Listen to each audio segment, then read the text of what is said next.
Hi friends, welcome to my channel.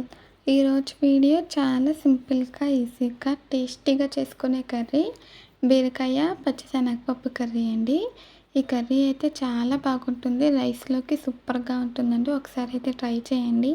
ఇప్పుడైతే మన తయారీ విధానం చూద్దాము. ముందుగా నేను ఇక్కడ పచ్చిశనగపప్పుని ఉడికించి తయారు చేసి పెట్టుకున్నానండి.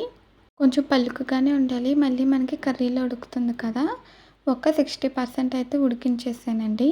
అలాగే కర్రీ కోసం ఇక్కడ బీరకాయని ఉల్లిపాయ ముక్కల్ని కూడా కట్ చేసి పెట్టుకున్నాను. నేను పచ్చిశనగపప్పుని కుక్కర్లో 3 విజిల్స్ వేయించి ఉడికించి తీసుకున్నానండి. ఇప్పుడైతే తయారీ విధానం చూద్దాము. ప్యాన్ పెట్టి ఆయిల్ వేసి అందులోకి కట్ చేసి పెట్టుకున్న ఉల్లిపాయ ముక్కలు పచ్చిమిర్చి వేసి వేయించాలి. ఉల్లిపాయలు లైట్గా గోల్డ్ కలర్ వచ్చేంత వరకు ఫ్రై చేస్తే సరిపోతుందండి. మీరు కనుక ఫస్ట్ టైం మా ఛానల్ చూస్తున్నట్టయితే ప్లీజ్ లైక్ షేర్ సబ్స్క్రైబ్ చేయండి.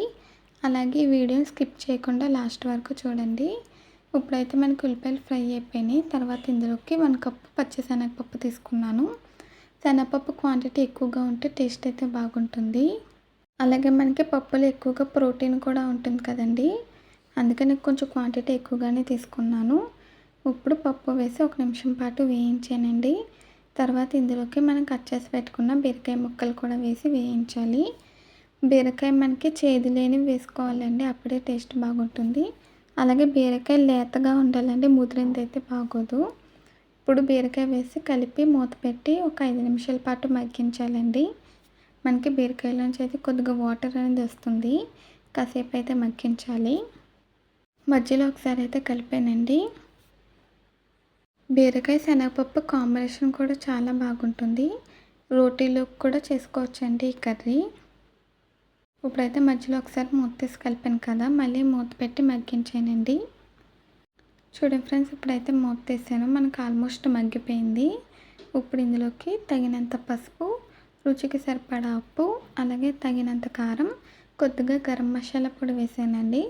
శనగపప్పు వేసాం కదా, కొంచెం గరం మసాలా టచ్ చేస్తే కర్రీ టేస్ట్ అనేది చాలా బాగుంటుంది.